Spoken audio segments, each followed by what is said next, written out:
नमस्कार दोस्तों, आप देख रहे हैं डीआर न्यूज। आज दिनांक 13 अगस्त 2025 दिन बुधवार। चलिए शुरुआत करते हैं देश और दुनिया की 50 बड़ी एवं महत्वपूर्ण खबरों के सफर का। सुप्रीम कोर्ट बोला, दिल्ली एनसीआर में पुराने वाहनों पर रोक नहीं।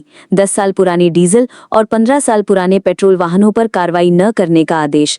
सुप्रीम कोर्ट ने मंगलवार को दिल्ली एनसीआर में 10 साल पुराने डीजल और 15 साल पुराने पेट्रोल वाहनों पर प्रतिबंध लगाने वाले आदेश पर रोक लगा दी। कोर्ट ने कहा कि अगली सुनवाई 4 हफ्ते बाद होगी। तब तक किसी भी वाहन मालिक के खिलाफ सिर्फ पुराना वाहन होने के आधार पर कार्रवाई नहीं की जाए। कैबिनेट मीटिंग में 4 नए सेमीकंडक्टर प्रोजेक्ट्स को मंजूरी। सरकार 4,594 करोड़ रुपए निवेश करेगी। लखनऊ में मेट्रो के अगले फेज को मंजूरी। प्रधानमंत्री नरेंद्र मोदी की अध्यक्षता में मंगलवार को केंद्रीय कैबिनेट की बैठक हुई। इसमें कुल 18,541 करोड़ रुपए की परियोजनाओं को मंजूरी दी गई है। केंद्रीय मंत्री अश्विनी वैष्णव ने बताया कि बैठक में 4 नए सेमीकंडक्टर प्रोजेक्ट्स को मंजूरी दी गई है। राहुल बोले, बेजुबान पशु कोई समस्या नहीं, उन्हें हटाना क्रूरता। सुप्रीम कोर्ट ने कहा था कि 8 हफ्तों में दिल्ली एनसीआर से सभी आवारा कुत्तों को शेल्टर होम भेजे। कांग्रेस सांसद राहुल गांधी ने दिल्ली एनसीआर से सभी आवारा कुत्तों को हटाने वाले सुप्रीम कोर्ट के फैसले पर मंगलवार को प्रतिक्रिया दी। उन्होंने कहा कि ये दशकों से चली आ रही मानवीय और साइंटिफिक पॉलिसी से पीछे ले जाने वाला कदम है। ये बेजुबान पशु कोई समस्या नहीं है जिन्हें हटाया जाए। जस्टिस वर्मा के खिलाफ लोकसभा में महाभियोग प्रस्ताव मंजूर। स्पीकर ने 3 सदस्यीय कमेटी बनाई। कहा, आरोप गंभीर, पद से हटाने की कार्रवाई जरूरी। कैशकांड मामले में इलाहाबाद हाईकोर्ट के जस्टिस यशवंत वर्मा के खिलाफ मंगलवार को लोकसभा में स्पीकर ओम बिरला ने महाभियोग प्रस्ताव को मंजूरी दे दी। स्पीकर ने कहा, मुझे रविशंकर प्रसाद और विपक्ष के नेता समेत कुल 146 सदस्यों के हस्ताक्षर से प्रस्ताव मिला है। गाय को राष्ट्रीय पशु घोषित करने की कोई प्लानिंग नहीं, केंद्र का संसद में जवाब। कहा, पशुओं के संरक्षण पर राज्यों को कानून बनाने का विशेष अधिकार। केंद्र सरकार ने सदन में कहा है कि गाय को राष्ट्रीय पशु घोषित करने की कोई प्लानिंग नहीं है। केंद्रीय मत्स्य पालन, पशुपालन और डेयरी राज्य मंत्री SP सिंह बघेल ने हरिद्वार से भाजपा सांसद त्रिवेंद्र सिंह रावत के सवाल के जवाब में ये बात कही। वोटर वेरिफिकेशन, राहुल ने कहा, पिक्चर अभी बाकी है, एक नहीं कई सीटों की वोटर लिस्ट में गड़बड़ी, ये नेशनल लेवल पर किया जा रहा। कांग्रेस सांसद राहुल गांधी ने मंगलवार को कहा, केवल एक सीट नहीं बल्कि बहुत सी सीटें हैं जहां वोटर लिस्ट में गड़बड़ी की जा रही है। ये नेशनल लेवल पर सिस्टमैटिकली किया जा रहा है। सुप्रीम कोर्ट ने बोला, सजा पूरी कर चुके कैदी तुरंत रिहा करे, उन्हें जेल में रखना गलत है। नीतीश कटारा हत्याकांड के दोषी की रिहाई का आदेश दिया। सुप्रीम कोर्ट ने मंगलवार को चिंता जताई कि कई कैदी अपनी सजा पूरी करने के बाद भी जेल में बंद हैं। कोर्ट ने सभी राज्यों और केंद्र शासित प्रदेशों को निर्देश दिया कि ऐसे सभी कैदियों को तुरंत रिहा किया जाए जो अपनी सजा पूरी कर चुके हैं और किसी अन्य मामले में दोषी नहीं हैं। वोटर वेरिफिकेशन पर हंगामा, विपक्ष ने लोकसभा में कागज फाड़े, चेयर की ओर फेंके। पीठासीन बोले, विपक्ष के उपनेता के इशारे पर ऐसा हुआ। संसद के दोनों सदनों में बिहार सर पर चर्चा की मांग को लेकर मंगलवार को भी विपक्ष ने हंगामा किया। इसके चलते लोकसभा और राज्यसभा स्थगित कर दी गई। शाम 4:30 बजे लोकसभा की कार्यवाही शुरू होते ही हंगामा होने लगा। बिहार में 17 लाख लोग बाढ़ से प्रभावित। बारिश के कारण उत्तराखंड के देहरादून में स्कूल बंद। केदारनाथ यात्रा 14 अगस्त तक रुकी। बिहार के 12 जिले बाढ़ की चपेट में हैं। 17 लाख से ज्यादा की आबादी इससे प्रभावित है। सबसे ज्यादा प्रभावित जिलों में भागलपुर है। यहाँ की 75 पंचायतों के 4.16 लाख से ज्यादा लोग पीड़ित हैं। उत्तर प्रदेश के कई जिलों में बारिश जारी है। लखनऊ में भी तेज बारिश हुई। वहीं मालदेवता क्षेत्र में नदी ने आसपास मौजूद मकानों को नुकसान भी पहुंचाया। डिजिटल जनगणना में घर बैठे खुद भर सकेंगे फॉर्म। कर्मचारियों के 15 महीने तबादले नहीं होंगे। 2027 तक नया गांव, शहर, तहसील नहीं बना सकेंगे। जनगणना के लिए राजस्थान में भी तैयारियां शुरू हो गई हैं। पहली बार डिजिटल जनगणना होने जा रही है। इस बार लोग खुद भी जनगणना कर सकेंगे। इसके लिए self census web portal launch किया जाएगा। पंजाब में सेमीकंडक्टर प्लांट को मंजूरी, केंद्रीय कैबिनेट का फैसला। मोहाली में हाईटेक पार्क बनेगा, AI तकनीक को मिलेगी बढ़त। पंजाब में सेमीकंडक्टर प्लांट लगाया जाएगा जिसे केंद्र सरकार की कैबिनेट ने मंजूरी दे दी है। केंद्रीय मंत्री अश्विनी वैष्णव ने बताया कि प्रधानमंत्री नरेंद्र मोदी की अध्यक्षता में हुई बैठक में देश भर में कुल 4 प्लांट लगाने का फैसला हुआ है, जिनमें पंजाब, ओडिशा और आंध्र प्रदेश शामिल हैं। तेल महंगाई 8 साल के निचले स्तर पर आई। जुलाई में ये 1.55% रही। खाने पीने का सामान सस्ता होने से घटी महंगाई। जुलाई में रिटेल महंगाई घटकर 1.55% पर आ गई है। ये 8 साल 1 महीने का निचला स्तर है। इससे पहले जून 2017 में ये 1.54% रही थी। वहीं जून 2025 में रिटेल महंगाई 2.10% रही थी, जबकि मई 2025 में 2.82% और अप्रैल 2025 में ये 3.16% पर थी। हुरून रिच लिस्ट में अंबानी परिवार देश में सबसे अमीर। बिजनेस वैल्यूएशन 28 लाख करोड़ रुपए पहुंचा। ये भारत की जीडीपी के 12वें हिस्से के बराबर। अंबानी परिवार ने 2025 की Hurun India most valuable family businesses list में टॉप पोजीशन हासिल की है। उनके बिजनेस का वैल्यूएशन 28 लाख करोड़ रुपए पहुंच गया है, जो भारत की जीडीपी के लगभग 12वें हिस्से के बराबर है। आरबीआई गवर्नर बोले, मिनिमम बैलेंस तय करना बैंकों की आज़ादी। आईसीआईसीआई बैंक के नए सेविंग अकाउंट्स में कम से कम 50,000 रुपये रखना जरूरी। आरबीआई गवर्नर संजय मल्होत्रा ने कहा है कि सेविंग अकाउंट में कम से कम कितना पैसा रखना है, इसका फैसला बैंक करते हैं।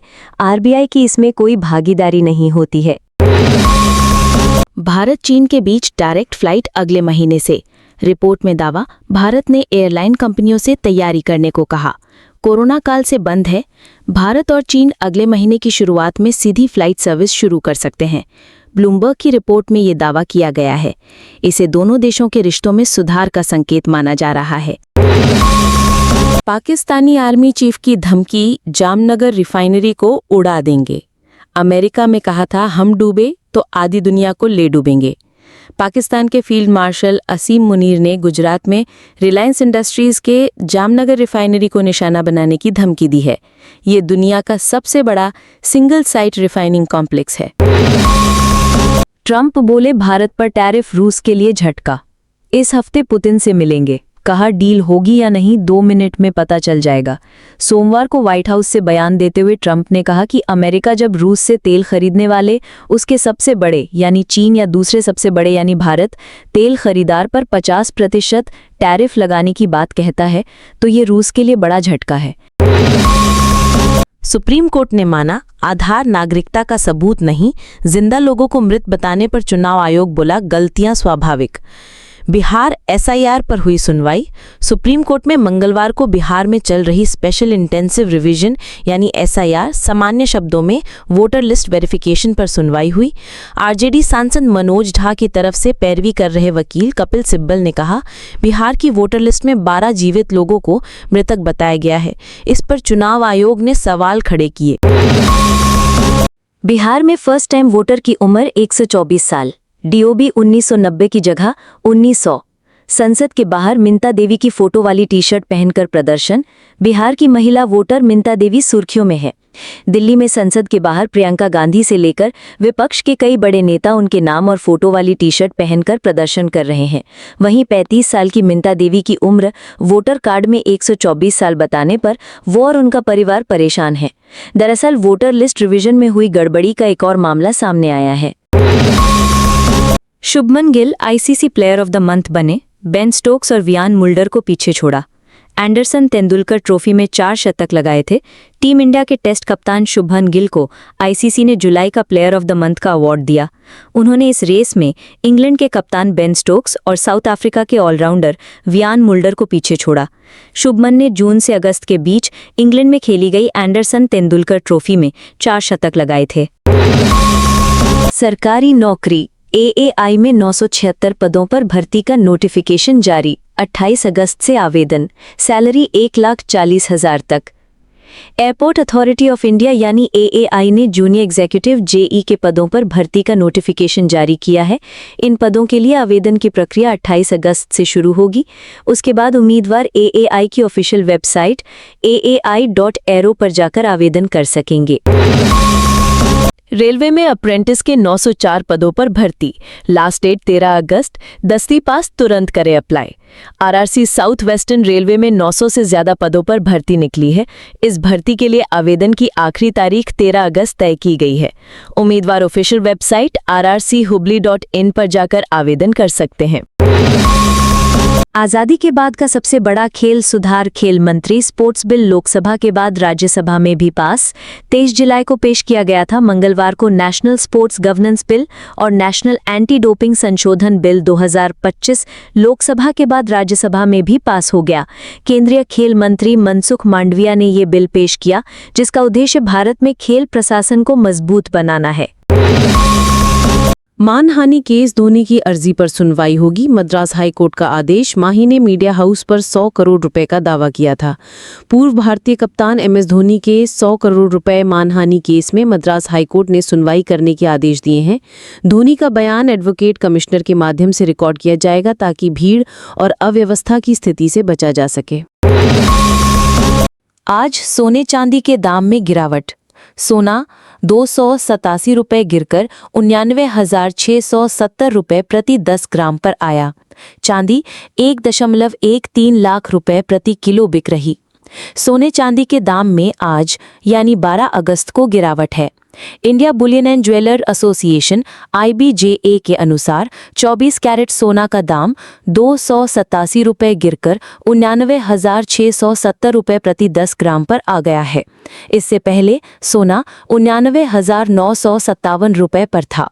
वहीं 8 अगस्त को सोने ने 1,01,406 रुपये का ऑल टाइम हाई बनाया था।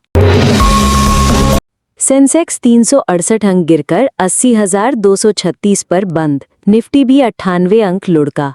NSE के बैंकिंग और रियल्टी इंडेक्स गिरे। मेटल और फार्मा में तेजी रही। हफ्ते के दूसरे कारोबारी दिन मंगलवार 12 अगस्त को बाजार में करीब 850 अंकों का उतार चढ़ाव देखने को मिला। सेंसेक्स 368 अंक गिरकर 80,236 के स्तर पर बंद हुआ। निफ्टी में भी 98 अंक की गिरावट रही। ये 24,487 के स्तर पर बंद हुआ।